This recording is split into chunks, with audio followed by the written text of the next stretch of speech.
Hello, welcome to This Week in Politics. Today, instead of concentrating on just one story, I think what I want to do, because this was a big week, and I want to talk about two things kind of in depth, and then at the end of the program, we'll circle back and look at some other things that had happened this week.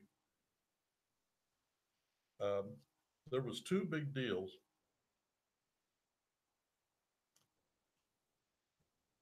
that had happened, and I want us to take the time and look at them slowly, methodically, so that we can understand what has happened here. The first one I want to take a look at is the DACA deal. Now, just for a little bit of background, remember, Trump could have ended this easily. It was a legal thing done by Obama. All he had to do was rescind it and ship them back, easy peasy. However, Trump set a perfect trap for the Democrats, and they have fallen into it and they can't get out. And what we're watching now is the Democrats thrashing around trying to figure out how to get out of this trap. And here's the trap: Trump, once he did that, laid down exactly what he wanted from the DACA bill. And if he doesn't get that, he's going to reject it all and he'll end up sending them back anyway. So the trap is, what do the Democrats want? Do they want something for the dreamers? Or do they just want the topic so that they can try to pound the Republicans with? And Trump saw this. That's why this is a beautiful trap. So the deadline that he gave them was 6 months, and that comes up on March 6th, if I recall. And so as the deadline gets nearer, the more the Democrats are scurrying around trying to do something. Now, they started out claiming that they wanted a clean bill for the DACA kids to be uh, have citizenship, and you know that's their open negotiating ploy. Trump said no way, so now we get down to negotiation. This week, the negotiations came out. Now there was several variations of what I'm going to cover. I'm going to cover the most widely known ones, and we're going to see how far apart we are, how far the Republicans have come, and how unwilling the Democrats are to negotiate at all. And when we get all done with this, you're going to be able to see very, very plainly where the Democrats' priorities really are. It's not going to be about he said, she said anymore. It's going to be very plain. Okay, so in the original plan, when they were talking about DACA, there was a number believed to be about 800,000 um, DACA children, and that was the number widely believed both by Republicans and by Democrats. And so when Trump made his original appeal to the Democrats, he offered a 12-year uh, road to citizenship for 1.8 million. Now, I want you to think about that for a second. First off, Trump knows that conservatives and most Republicans are not interested in road to citizenship. I mean, let's think about the facts here. Yes, well, first off, let's back up and let's define who these DACA kids are. Obama was president for 8 years, and it wasn't done until his second or third of the last year, but let's assume 8. The average age of the DACA kids right now is 26. So that tells us that the average age of when these people came in was 18. Plenty old enough to make their own decision. They may very well have come in with their family, but still, in this country, 18 years old is an adult. So we're not talking about innocent children here. But yes, they came with their parents. And I think most Americans would agree that we need to make some allowances for that. And what those allowances are is part of the negotiation. But I think we can all agree that none of them deserve the right to vote. They got here illegally. Their parents are here illegally. Everybody they have sponsored is here illegally. Uh, you know, fruit of the poisonous tree. They all need to get out. And that's what we as conservatives want. But Trump opens the gambit by offering a 12 to 13-year road to citizenship for 1.8 million. That's a million more than the agreed number that's here. So he's giving the Democrats a great big bone. All right. Now, Trump wanted 24 billion for the wall. The big, beautiful wall, 24 billion. Guess what he got from the Democrats? Nothing for the wall. I think the last gyration was they were willing to put down a $3 billion down payment. All that means is give us what we want. We'll give you $3 billion. And then next year, we're not going to give you a dime because we'll have already gotten what we want. So, of course, that's non negotiable. I think Trump understands that when election comes, no wall, no election. I think he understands that. Trump said he wanted an end to chain migration. Chain migration is, now let's assume somebody comes here illegally from anywhere, Mexico, Africa, Uzbekistan, wherever, they're here. Then they bring in their aunts, their uncles, their brothers, their sisters, their aunts, their uncles, grandparents on both sides. I mean, by the time we're done, this one person has created a chain of people in this country that could be as, mighty as their family. They say that the average chain that the Mexicans bring in is 7 per family. So when we allow one in, we're essentially going to allow 7 in. Guess what the compromise was?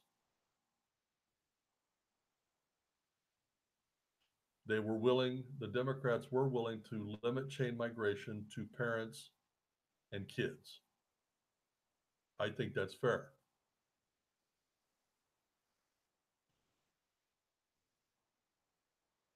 Oh, Trump wants to end lottery immigration. Now, this was introduced by Ted Kennedy back in the early 60s, and this is the dumbest idea I ever heard. But then again, like everything the Democrats do, this has to do with voters. Lottery immigration is this. Let's say that we have X amount of visas that we give away every year.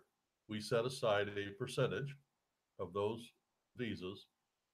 And then, so let's say we have 10 visas and we allow 2 of them for lottery immigration. What that means is we give out the 8. And at the end of the year, we look around the world and we look at the countries that have the least amount of people coming in through immigration, legal immigration. And we just throw it open for a lottery. We go to the country, we say, hey, send us all your applications and we'll pick however many, 2.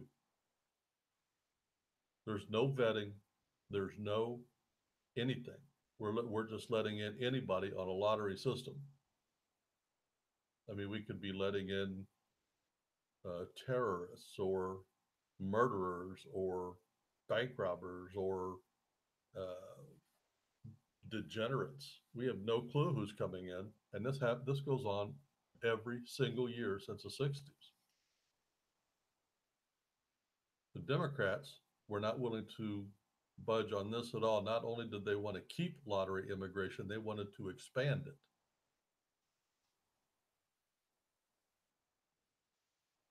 Now, this is one of those items that I have never, ever understood why anybody, Republican, Democrat, Independent, could be against.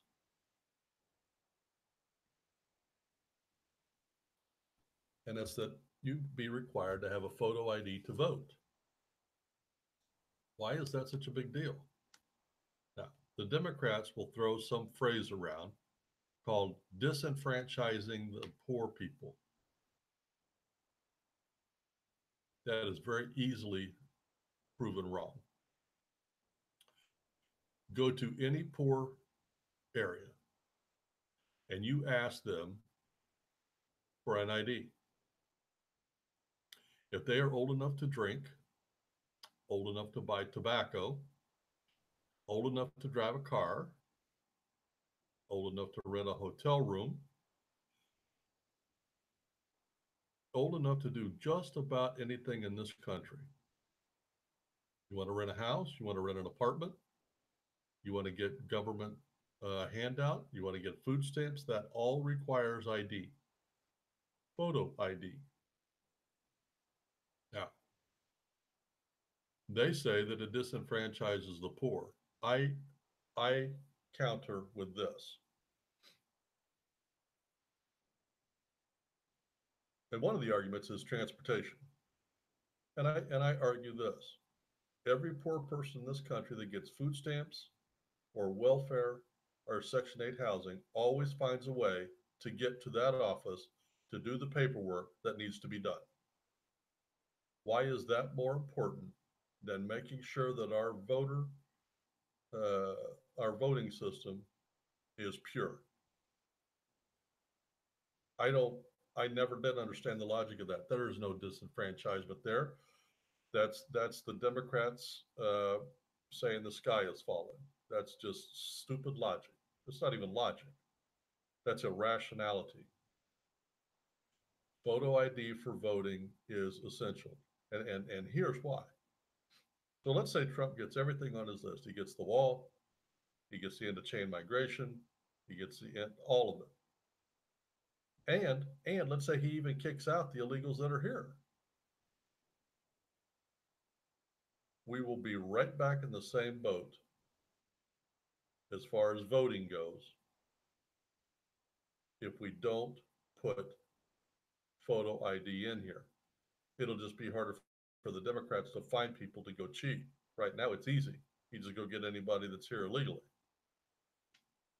So Trump wanted photo ID. The Democrats, absolutely no way. They will never ever go for photo ID. That's going to be one of those things that's going to have to be done when, and they were talking about a national photo ID, which means which will be a lot tougher than if the states do it themselves.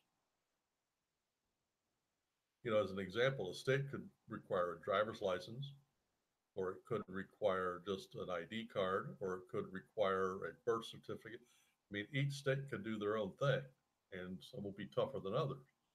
A federal ID card will not have any wiggle room at all.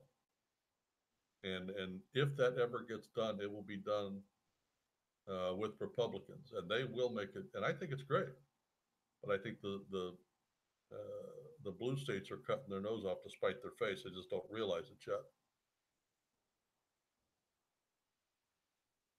The Republicans wanted more roads and judges for the border. The Democrats, of course, are against that because the less judges there are, the more the backlog, the longer they stay, the more people that end up slipping through the cracks and staying. The more roads there are, the less chance there are for people to come across illegally. And the Democrats want them to be able to come across illegally. And lastly, the Republicans wanted to, and when I say Republicans, I guess I should clarify myself. The Trump administration wants an end to sanctuary cities and states. I'm sad to say that I live in a state that has recently become a sanctuary state, and we have a Republican governor. And I am personally going to start a hashtag called Dump Durbin, Replace Rauner. Rauner is our governor, and he is the one that has let that happen. Uh, and I think the federal government is well within their rights and should cut off any and all funds that they deem necessary until these states come around. When you think about Medicaid, all they're talking about right now is the money that go to the police departments from the federal government, which is substantial, but not near as substantial as the money they get from the government for Medicaid or for roads. I think they need to cut it all off. And here's the logic. Okay, state, if you're going to thumb your nose at federal rules and not enforce federal law, then you don't deserve federal money. You want to do it yourself, then finance it yourself. You want to be able to pay Medicaid for illegal immigrants? Okay, pay for it for yourself. You want to make roads and sewer systems and police forces for illegal aliens? Okay, then pay for it yourself. But you're not going to break the law and take my money. No way. And I agree. And of course, the Democrats are against that because the places where the sanctuary cities and states are all Democrats. When I said we have a Republican governor, that's true, but we have a super majority here of Democrats in the House. But you look at the places where the sanctuary cities are, or states: California, Detroit, Chicago, Illinois, New York, uh, Florida, most up in the Northeast. And there's another state, I think it was New Jersey, wants to become a sanctuary state. They're all left wing liberals, and it's all about votes. They are willing to break the federal law, lose federal financing, tie it up for years in the courts, not spend the money for stuff that needs to be done for their citizens, but they're willing to do all of this for illegal citizens for the sake of votes.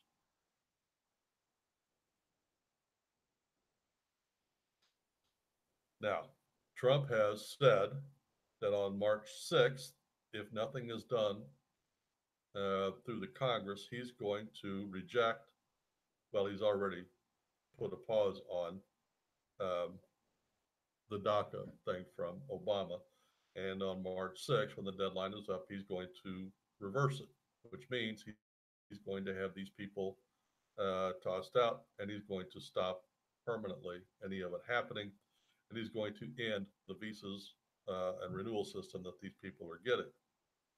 The Democrats have already had two left wing judges, one out in the 13th district, which is out on the West Coast, and one in Washington, D.C., which is on the East Coast, both liberals. But they found two judges to tell that Trump cannot end DACA.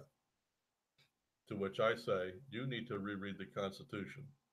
This is just smoke and mirrors for public opinion and to stall it in the courts, trying to buy as much time as they can. That's all this is. Uh, it's spelled out very, very plainly in the Constitution. There's no question at all that it's legal. And these left wing judges are trying to legislate from the bench instead of interpreting law, which is what they're known for, which is another whole issue that I have with Trump. Could make a huge difference, not based on what he does, but who and how he fills the courts up. And he's doing a very good job on that, by the way. So the logic now is, from the Democrat standpoint, the logic is, okay, so let's say we get nothing done in the House, March 6th comes, and the judges have a restraining order on Trump. He can't do anything anyway, so we have no motivation to negotiate. Uh, and it will become extremely obvious at that point that they don't care about the DACA kids, they care about votes. So their get out of jail free card as far as the liberal voters is don't worry, they can't do anything. It's already had a restraining order on it. What they're not telling people is that restraining order will only be good until it gets to the Supreme Court, and that could happen in a matter of days, depending on how hard they want to push it. By the way, the Supreme Court has already ruled on this. On this, they've already ruled on this, and it's very plain. So there is no question how this is going to be. This is just another stalling tactic.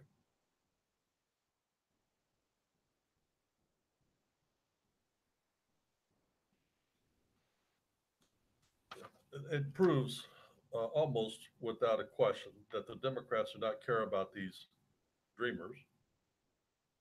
They want voters.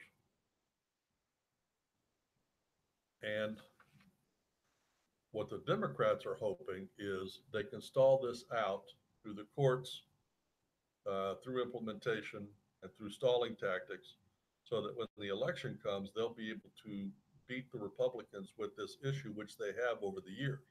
However, this is the beauty of Trump's plan. No matter which way they go, they lose. If they give in and give Trump half or most of what he wants to save the 1.8, that means the Democrats lose because in order for that to happen, they're going to have to end chain migration. They're going to have to end lottery uh, immigration. They're going to have to do photo IDs. They're going to have to end sanctuary cities. I mean, so from the Democrat standpoint, they lose. They win the 1.8, but they lose everything else. If they don't give in and they fight and they're able to stall, at some point they will lose. They're hoping they can stall it out to get through the 2018 elections, take over the control of the House, and this becomes a non-issue. If they lose and we gain more seats, this becomes a total annihilation of the Democratic Party. They're playing high stakes here. Now, the way this game is being played, I think we need to keep right on where we are. I think Trump has drawn the perfect battlegrounds, and we should not be afraid of this in the 2018. I think, as a matter of fact, we should love this idea for the elections because no matter which way the Democrats vote, we're going to be able to claim victory because the conservatives want those DACA kids out of here. And we want illegal immigrants out of here. And Trump's doing a great job with the illegals right now. So he'll win on that. And he's going to be able to go to all these minority places, the Mexicans and the Africans and the blacks and all of them. And he's going to be able to say, hey, your people don't care about the dreamers or the DACA kids. I gave them an opportunity. In fact, I was willing to let them keep an extra million people and they wouldn't deal. They don't care about that. All they want to do is get votes. They don't care about you individually. They care about votes. Either way, I like our chances on this issue simply because of the trap that Trump has laid for them and the way they have fallen into it beautifully. I like our chances. In fact, as it stands right now, I'm prepared to make a prediction about the 2018 election. It is customary, it would be expected that the party in power loses seats. That has not happened only once or twice in history. And usually it's to try to keep balance. But I think our country, after Obama and the divisiveness that he caused, I think we're done with that. That's what Trump is there for. He was elected to kick over tables and drain the swamp. And I think that in this election, not only are we not going to lose seats, I think we're going to gain seats. And I think we're going to pick up a lot more seats than people believe. And when that happens, that will be the total annihilation of the Democratic Party. I believe that's going to happen. And if it doesn't happen this time, it will happen in 2020. Um, Now, I did want to throw up before I go to the next topic that I wanted to talk about. I have an idea for financing the wall. I have several ideas, but here's the first one. Do you remember when there was that tsunami and all those people were killed, and W sent his father and Clinton around the world to collect donations from different countries, and they amassed billions of dollars. You remember that? Why doesn't Trump put together a gold panel of powerful people in this country with Pence, uh, some of the billionaire uh, business people that he knows, some high people in different positions in the movies and the politics, and send them on a trip for 1 year all around the country, giving speeches, taking up donations, getting pledges, selling bricks in the wall, uh, doing all kinds of creative things to get the money for that. That way, even if we don't get anything from Congress, we will have a big stash, and that we can put as a down payment and finance that wall privately. And then once it's built, charge a tax to cross it to pay off the debt. That makes perfect sense to me. I don't know why we have to go play this stupid game, and I've never understood that. Okay, now the next item I wanted to talk about was a bill that, again, Trump uh, had been talking about and finally got a lot of the specifics out to the Congress about his public works or infrastructure deal. Now, there are some good things and some bad things, in my opinion, in it. And I think the good thing is that he's thinking outside the box. I think he's leveraging the government finance, which I think is an awesome idea. Uh, but I think the downside is I think he's concentrating too much on local and not enough on regional. And I want to go through an article that was in Tuesday's Wall Street Journal this week. It was on the op-ed page, and it's called "Trump's Big Public Works Dig," and it goes through and I'm going to take it step by step because I think it's important.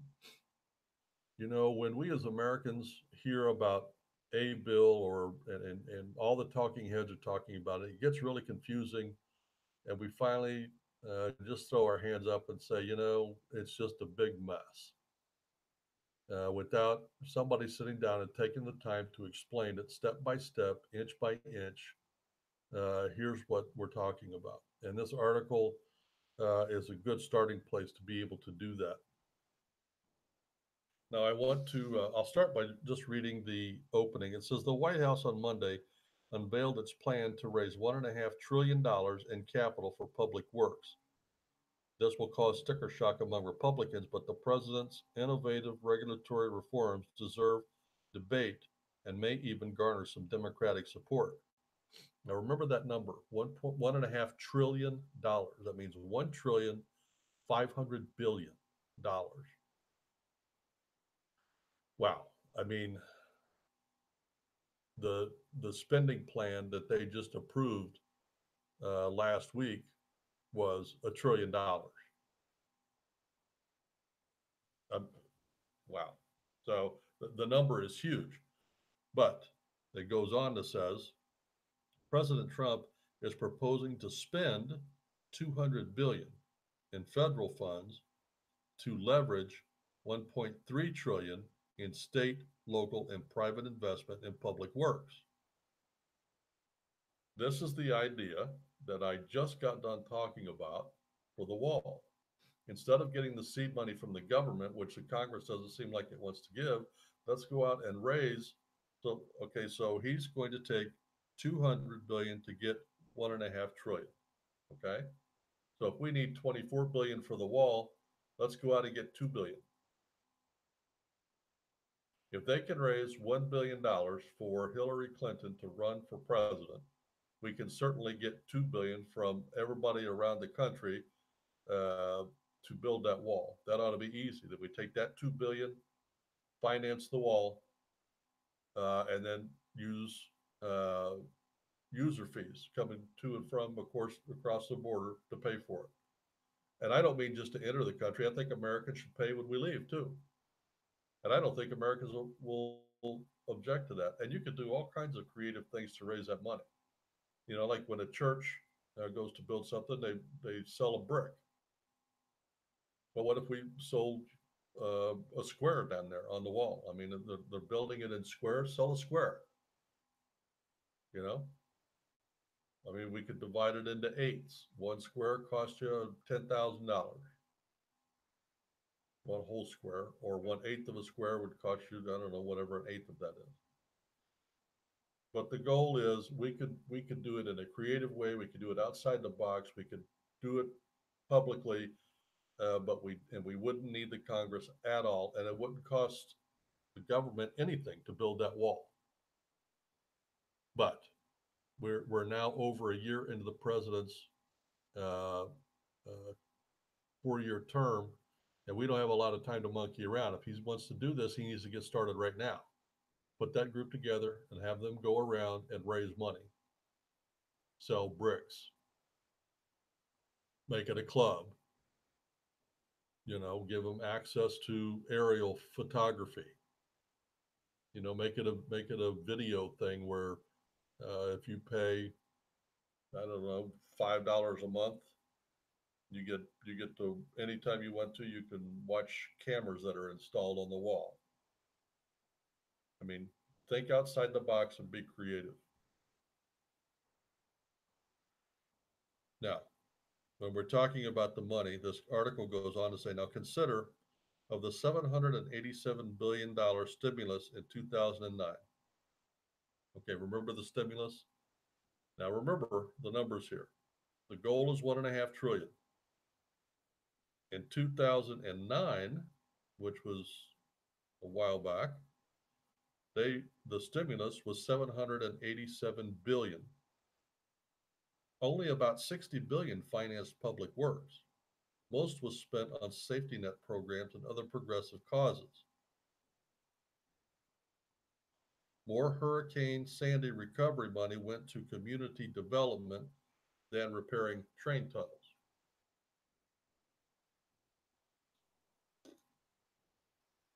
So what this article is saying is that sounds like a huge number, but if it works the way Trump says, we're only going to be spending 200 billion for $1.5 trillion in infrastructure when the last administration spent uh, almost $1 trillion and didn't get hardly any infrastructure done. What he's saying is get our priorities straight. Many projects do not receive federal funding, aren't national priorities, such as California's bullet train. That's because the government typically awards competitive grants to politically favored projects. And there they're just saying, again, they're talking about priorities and state, local, and regional. Mr. Trump's plan includes 100 billion incentives to spur state and private investment, 50 billion for rural projects, 30 billion in revolving federal credit and capital funds, and 20 billion for bold and innovative projects that may not attract private investment because of the project unique characteristics.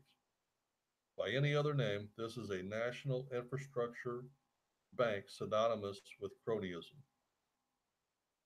Could very well be. Could also be the most creative, out of the box uh, national infrastructure program I've ever seen, including the New Deal.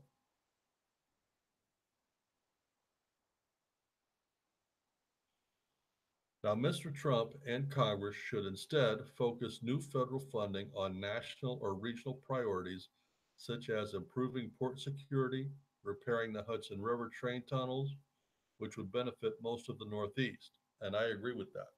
And one of the projects that I think is important is to what's called hardening up our electrical grid. Right now, we are extremely susceptible, and North Korea has said they are going to do this at some point. But if they launched a nuclear bomb and didn't explode it in our country, but exploded it above us in the atmosphere, it would knock out all of our electricity because they have not uh, gone to the trouble of what's called hardening it, which is a very simple process and relatively inexpensive. But the utilities don't want to go to the expense. They say the government should. The government doesn't want to go to the expense because they say the utility should. And so we're playing a he said, she said game. And in the meantime, we are still susceptible. Now think about if our electricity grid goes out, that means no cameras, no computers, no electricity, no security. We will be totally helpless. At that point, the North Koreans could walk in and just take whatever it is they want. We would be totally useless. We would be totally unprepared for them. But that's just one. But that again, that goes to show regional and national. And I agree. Of the examples he gave, another one would be interstate highways and the bridges that are on them. Uh, Bridges that cover national waterways, like all the bridges that cross the Mississippi River or the Ohio River. Uh, I mean, there are many regional and national things that need to be done, and then the rest of it with incentives from financing would be state and local. As an example, sewer systems and intrastate highways and local bridges uh, and local roads. I think it's a great idea. I think it's a brilliant idea. I think, but to make it, and I think to avoid the cronyism, to avoid the temptation for theft, I think it does need to be national or regional, and the grant system be made for state and local. The real earth moving parts of Mr. Trump's plan are the regulatory reforms, some of which will need to be fleshed out. The president wants to establish one agency, one decision for environmental reviews that would avoid regulatory hopscotch. And I think it's a great idea. I mean, Trump has said that in order to build a building anymore, it takes them 15 years to get all the proper paperwork, and by then the costs have gone up. By the time you have to deal with all the agencies and regulations and paperwork and permits and bribes and everything else you have to do, I think this is a great idea. I think put it all under one roof, make it a one-stop permit place for each item, um, so that instead of 15 years, we can cut it down to a couple of years. I think that's easily doable, and relegate the EPA to a not a major force, but as an advisory, not that it has veto power. Another idea with merit is delegating environmental review and permitting decisions to states. So Trump was saying just take it out of the federal government, get rid of the EPA in Washington, and delegate that to the states. I think it's a great idea. That's what conservatism is all about. More power to the states. Um, and I think it would be up to each state. Now, if California doesn't want to get anything done because their EPA is worried about something called a snail darter, then I think that's on them. They miss out on the funds. They miss out on building their infrastructure, and but they get their snail darter. But I think that should be up to the states, not to the federal government. Tucked into the plan is a modest flexibility on Buy America requirements and Davis Bacon, which requires contractors on federal projects to pay workers prevailing wages. I think that should have been, I think that should have been in every federal contract from the get-go. If the government's paying the bill, then you ought to buy all American. If you're building bridges, you need to get the steel from American companies. You need to get the blacktop and all of the tools, and everything needs to be bought by Americans. That only makes common sense. Why it wasn't before is beyond me. And lastly, Democrats are ripping the president's plan. No surprise there. And no doubt many think they could get more money if they win control of Congress in November, but they shouldn't be so sure. President Trump deserves credit for opening a debate in Congress about why merely spending more money on public works doesn't help the public. And and Reagan proved this over and over. His deal was education, and up to that point, the way Democrats showed that they were for education was just throw more money at it. It gets a bigger part of the budget. And Reagan said it's not about how much money you throw at it. It's about how much care you give to the kids and how good the teachers are. And that has very little to do with money. And I believe it has the same to do here. Trump is proving that based on his model, he could get $1.5 trillion worth of infrastructure done for $200 billion, which, by the way, would be a third of what Obama spent on uh, uh, the incentives that he had back in 2009. A third, and the nation would get better infrastructure. I think it's beautiful. Now, so those are the two topics I wanted to talk about. Uh, Now let's talk about current events. Trump had another great idea, and I don't know why I hadn't thought of this before.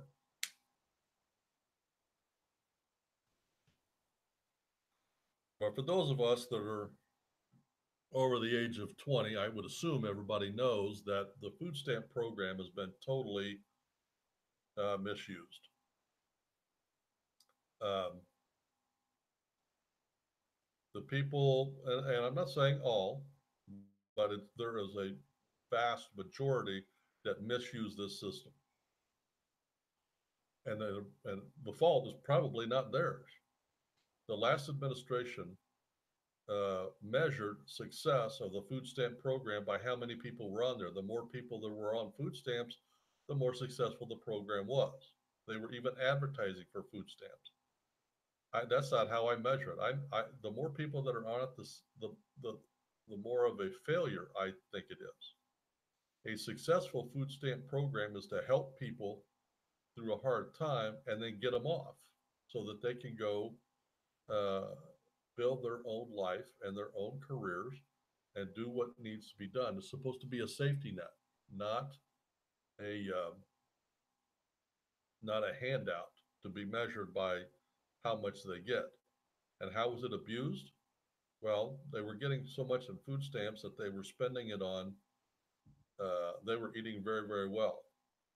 I work two jobs, and I have to budget everything I eat, and I have to eat a lot of things I don't like to eat because I can't afford the good stuff.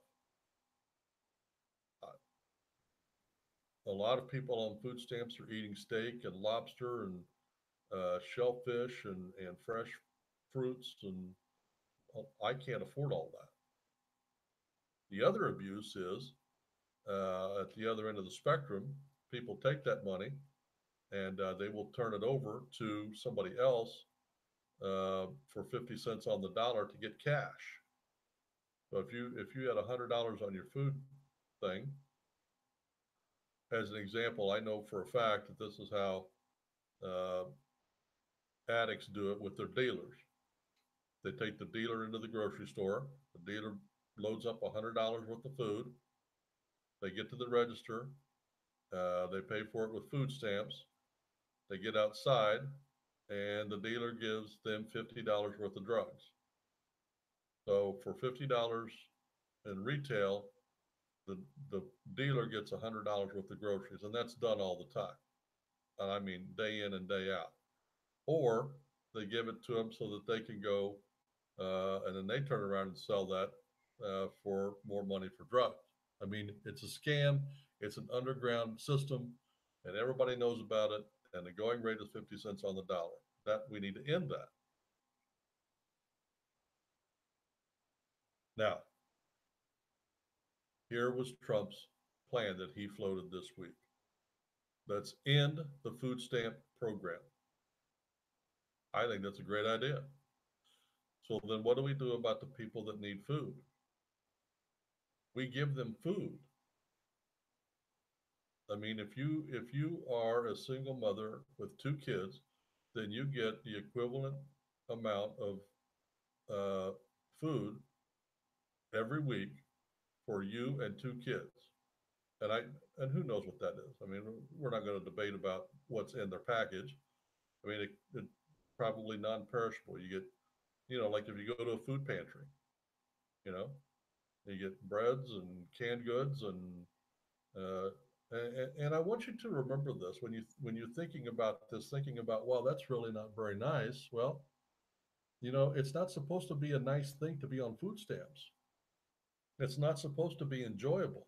It's supposed to be a bridge to help you through a tough spot. I've been in tough spots and I never did get food stamps, but I did go to food pantries and the food wasn't very nice. And it wasn't a very nice way to go get your groceries, and it is humiliating, but it's not supposed to be nice. It's not supposed to be enjoyable, and you're not supposed to gain weight when you're on food stamps. So take away the food stamps, take away the EBT cards, and send them a voucher. And they go to a place and they get their food uh, once a week or once every 2 weeks, and let the government pay for the food that way. That would be a huge money saver. It would be a huge motivator for people to go back to work. And it would be a huge opportunity for ministries out there to step up and help distribute this food to the people who really need it. I think that's a great idea. I don't see any losers anywhere in that, except the people that are abusing the system now. They don't want to see it change. And believe it or not, the Democrats are opposed to that. Why? Because the people that are abusing it are Democrats. Just like voter ID, if you apply logic to the Democrats' standpoints, it makes no sense at all. When you look at it from the standpoint of votes, it makes perfect sense what their position is. And this one is about voters.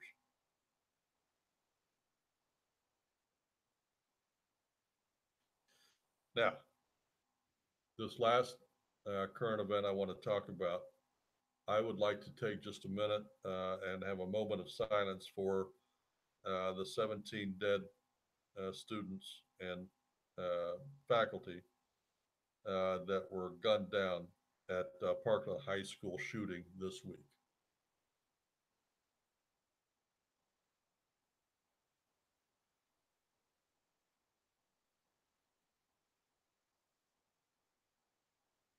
Now, the guy that did it was a deeply disturbed 19-year-old male. He had the gun legally. And here are some facts that we have since learned. The Broward County Sheriff's Department had been called to his house about 37 times in the last 7 years. 37. So there was seriously something going on in that house. Whether it was him directly or not, we don't know yet. But how many times have the police been called to your house? Maybe once or twice, but 37 times in 7 years, there was obviously something going on. And as I record this, the number is 15 dead and 13 injured. The guy's name is Nicholas Cruz. And this, in my opinion, is just disgusting. The day this happened, Democrats started their predictable chant of gun control. I am so sick and tired of hearing about this. If the Democrats had their way, they would do away with the Second Amendment. Now, why do you think Democrats keep harping on gun control? It's not because they believe in gun control. When a Democrat says they want gun control, what they really mean is they want the guns out of the hands of the people and they want the guns in their hands. The next time a Democrat says, I'm all for gun control, let's say, oh, let's tell them, okay, let's start with your bodyguards. Let's start with the Secret Service. When all of the government has gotten rid of all of their guns and all of their protections, then we can talk about the people. That's never going to happen. So when they talk about gun control, use your head. Think about what that would mean. Silly people say silly things like, if we got rid of the guns, there'd be no more killing. That is just stupid. That is immature thinking. If a killer wants to kill, he's going to kill. If he can't use a gun, he'll use a knife. What are you going to do? Get rid of all the knives next? Or a car? Remember, we had the guy that killed people driving up on a sidewalk in New York. Or they use bombs. Remember the underwear bomber or the shoe bomber? Or they use an airplane like they did in 9/11. Murderers are going to murder. The guns are not there uh, for any other reason. We are not, the Second Amendment is not there for hunting. So to say we don't need an AR-15 for hunting is totally beside the point.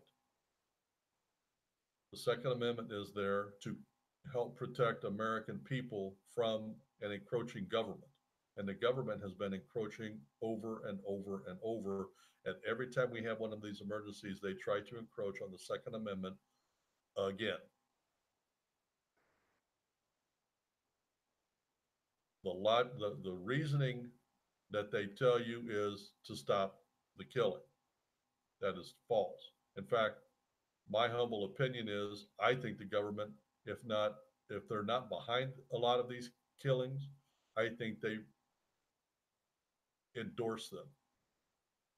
And to back that up, again, let me explain some of the things that we know happened with this Nicholas Cruz deal. Now, the Broward County Sheriff's Department knew him very well, 37 times in 7 years. Okay, the FBI had been notified not once but twice within the last month, so they knew he was dangerous. The school, he had been kicked out of school, so the school knew he was in trouble. He was on psychotropic drugs, which means there's a psychiatrist somewhere, at least one, that knew he was in trouble. So his family knew, the cops knew, the FBI knew, the school knew, the doctors knew, everybody knew this kid had a problem, and still he was able to pull off a shooting. If that isn't placid endorsement, I don't know what is. So whenever we talk about gun control, and I'm probably going to have to do a program on that. As much as I don't like having that conversation, not because of any other reason, but I'm just tired of having it over and over and over again.